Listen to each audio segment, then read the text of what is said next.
stuff to know before you go buying that flip home. We all have thought about, getting into the flip business and making $1 billion on our first flip. You and I know that we have seen flips where they do paint and carpet, and they think they're going to go making $50,000 on a $4,000 investment, and everything's peaches and cream and apple pie. Let's make it pumpkin pie. Pumpkin pie. Pumpkin pie. That goes with the cream better. And then you and I come in as inspectors, and it's not so awesome. Yeah, we dig through the cream, and there's no pumpkin pie. I know what you're referring to about pooping ponies, right? Yeah.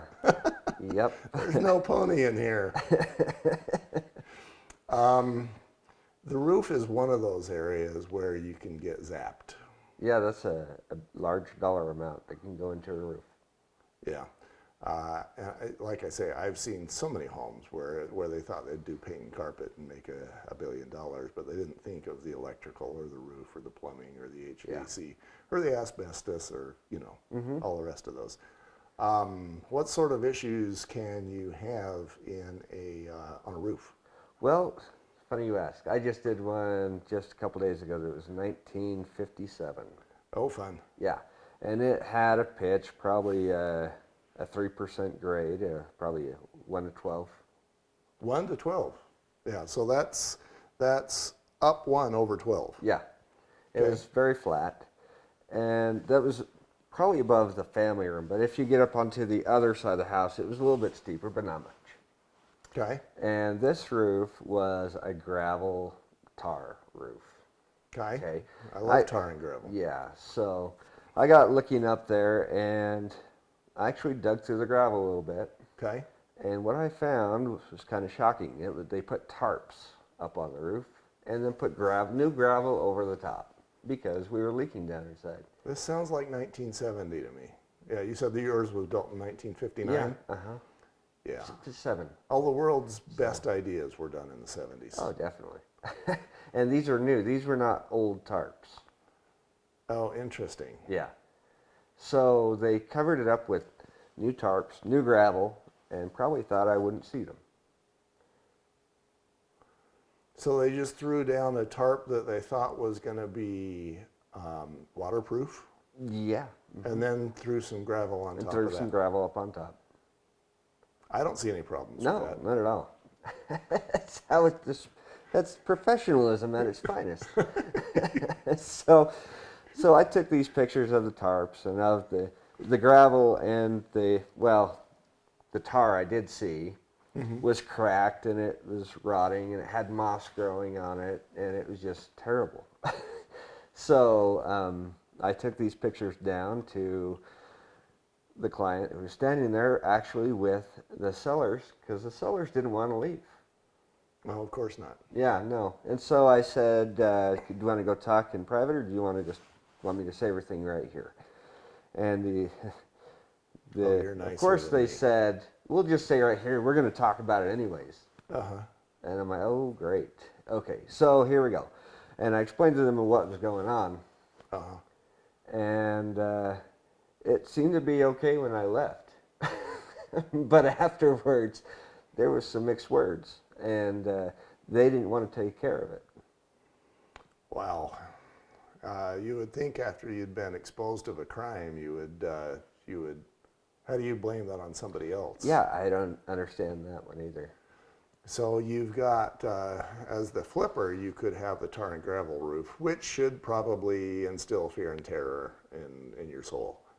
In addition to that, there's the very standard asphalt shingles roof, and there's a billion different varieties of that now. There's the old 3-tab, 25-year shingle stuff. And then, a number of years ago, there was the single upgrade, which was the 30-year architectural. Now they've gotten past that, and now it's 30, 40, 50 lifetime. Yeah, now they just say lifetime, yeah. Yeah. And I don't know, I'm past 50, and I'm not dead yet, so I'm not sure what they're insinuating. I don't either. But yeah, I mean, these roofs, you get up on there and there's a number of ways that they can fail. You can have the curling at the edges of the asphalt shingle. Yeah. You can have what I call alligator cracks, which are kind of what the back of an alligator looks like. You know, it's just kind of cracking all over the place, spiderweb style. Yeah. Even though there's no loss of gravel, you have cracks all through it. Yeah. And then another failure mode for asphalt shingles is the lost gravel. And then it ends up in your rain gutters, and now your rain gutters weigh 1,000 pounds. Right. So we should probably stop short of recommending that a homeowner who's not used to ladders and roofs actually get on the roof, especially if it's steep. Well, I'm not going to recommend if they are able or not to get up on the roof. That's one of the most likeliest places to die. So stay off the roofs. Yeah, as a kid, I was, 17. I thought it was cool. I was going to get up on the roof of my high school just Oh. because I knew I shouldn't. Actually, I hit a tennis ball up there. And then I found a way to get up there. And then I thought it was cool. I was just going to go up there and hang out and be in a place where I wasn't supposed to be.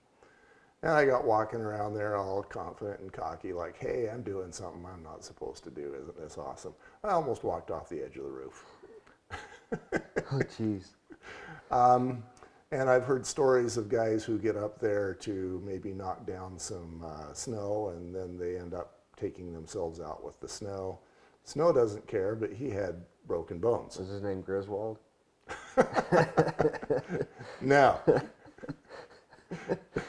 I think I might have heard of that Yeah. movie. So you just don't want to be getting up there, especially if it's a steeper roof. Definitely. And for those who have the TPO type of roof, that's a whole different conversation. Yeah, a TPO is a membrane. Talk to me about TPO. Well, you have three different types of this rubber membrane. The highest grade is a black. And then you have the white that is, they call it weld together. And then you have a step lower, which is the membrane, and they don't weld it. I think they just epoxy it together, glue it together. You know, it's supposed to last a long time. I've seen so many roofs that were laid in these membranes that I haven't seen one that was great. Yeah, and sometimes you got to do what you got to do. I'd rather have one of those than a tar and gravel roof, Oh yeah, definitely. but they're still less than optimum. Yeah. And then a fourth type of roof would be the metal roof, and those are just, you know, they're awesome. They last forever. I guess the In a color. way. The color, the metal's supposed to last forever. The color is supposed to last for like 30 to 40 years. Right. And so then I'm thinking, if you've lost the color and it looks like scrambled eggs up there and you got to get rid of it anyway, then why is it a 100-year roof? Well, here's a problem I found with the metal roofing. We have these screws they put down through, and you have these rubber grommets on the back of these screws that get pushed down, and it's making that rubber push down as well. But the rubber doesn't last very long with UV rays and water. And then you get a leak through these holes. You got a million holes in your roof. Right. So it's a babysitting project with trying to keep those screws and the little rubber grommets from going bad. Yeah, and there's supposed to be a proper place to put those screws. I'm sure that not every contractor in the world does that. Another thing I found with a metal roof, and this is one of my favorite stories, there's a part of Utah where some, not all, some believe that they're above. You know where I'm talking about. And so the contractor up there was offended that a lowly person from the valley like me would come up here and presume to inspect his structure. And this is an area where there's a lot of snow, like a lot of snow, feet of snow. So he dismisses me and off he goes and I do my job. So I get on the roof, and this was a brand new structure, but this was a metal roof, and this is a testament to flashing. So flashing is a piece of sheet metal that makes sure that water goes where you want it to go. Right. And in this case, he had basically a 6-inch diameter hole. Through that, he had a 2-inch diameter vent and no flashing. And it was like October. And, you know, once the snows start happening, you don't get up on those roofs. There's no way. So I was more than pleased to write up his roof for having no flashing. He would have had multiple disasters in that brand new building. Another lesson, don't piss off the home inspector. Yeah, don't do that. We take great glee in getting even. And don't forget to put the flashing around the pipe. I did a similar home. It had the similar kind of problem. It was an asphalt shingle roof, though. The plumber forgot to put the stack up out the roof. Uh-huh. And he forgot to put the apron on the roof as well. And so in the attic you had the pipe that had the boot on it. Uh-huh. That was supposed to hold for pressure. Okay. And then you had a hole in a good 3-inch hole in the roof going up. Uh-huh. With no stack or And apron. pipe A didn't go through hole B. Right. So you just had a hole. You just had a hole. So yeah, all that water from the rain and snow above It was coming down in. doesn't go where you want it to go. No, and it was supposedly brand new home. Yeah, Yeah, that went bad pretty quickly. I would imagine. That reminds me of another story that has nothing to do with roofs, so I will refrain. What does a flipper need to remember from this segment about his roof? Well, first of all, get someone who knows how to get up on a roof. Get up on a roof. Safely. And even, safely. Get someone else, because you don't want to put your own life in danger. No dying. Yeah, no dying. Okay. And if it's a metal roof, don't get up on a metal roof no matter who you are. Uh-huh. Um, Don't get up on a tile roof either. don't get up on a tile roof. Pretty much walk away with knowledge of don't get up on a roof. And make sure that somebody who knows how to get up there tells you what's going on. Exactly. Okay, sounds like good advice. We'll be back. Okay, Ryan, let's do an addendum to the roof because you've got a story. I do have a story. It's a great story. Our trainee was there with me to attest to this story. Uh-huh. We were getting up on this roof. It was I believe the home was 1977. Okay. And the home was just in shambles. It looked like you could walk in and say, yeah, this is a meth home type of shambles. Mm-hmm. And there was no real structure to the pattern where the hallways went or anything. It was just OSB and sheetrock placed wherever, and it was, in fact, the door to the home didn't have a stairs come out to the ground, so you were 10 feet off the ground for the main door. Okay. It was funny. So Mickey Mouse home, we'll call it the Mickey Mouse home. Okay. So me and my trainee got up on the roof. Are you mouse racist? Yes. Okay. Very mouse racist. If Yeah. that's a thing. Just clearing that up. I don't like the brown ones, the white ones, the black ones. Yeah, none of them. None of them. Okay. Yeah. So part of this roof was mostly flat. And then you had a piece that was pitched. And it had a good pitch. But we were walking on the flat part. And I got up there and I walked a few steps and I heard some cracking. And I'm like, Garrett, that's the trainee, I said, this is kind of a weak structure up here. We're going to have to be really careful. Mm-hmm. And he says, okay. And he gets up there and I'm like, you don't have to come up here. I'm going to go around to the other side. He's like, I think we'll be fine. I'm like, okay, choose your own poison here. Uh-huh. And so we walked carefully to the other side on the skirting the roof going to the other side. And we went up to the chimney, and the chimney was kind of placed in the middle. And as we walked to the middle by this chimney, it really started to bow and sag. Uh-oh. And that's where I turned around to the trainee and said, go back to where you were. We're getting off the roof. Mm-hmm.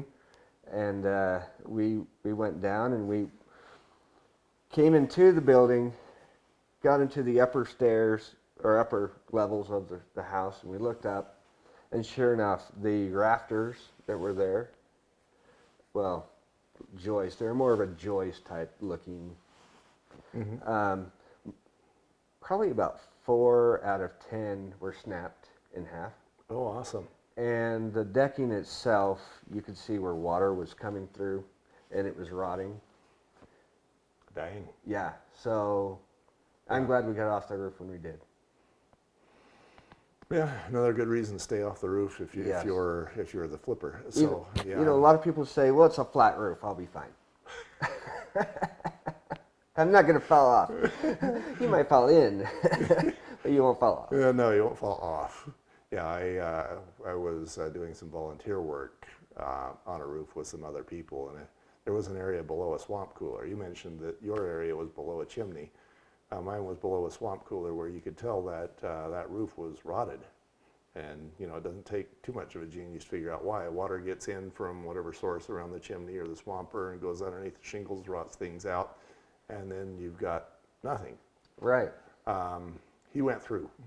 He was a large dude. He was super embarrassed, Ooh, but at least he wasn't injured. wow. I'd rather be embarrassed than injured. Yeah. Yeah, he was pretty embarrassed. You could see all over his face. He was like, okay, so I'm the fat guy, and now I just proved it. And Okay. it was humiliating for him, but at least he wasn't injured. Yeah, anybody can fall through a weak roof. It's true.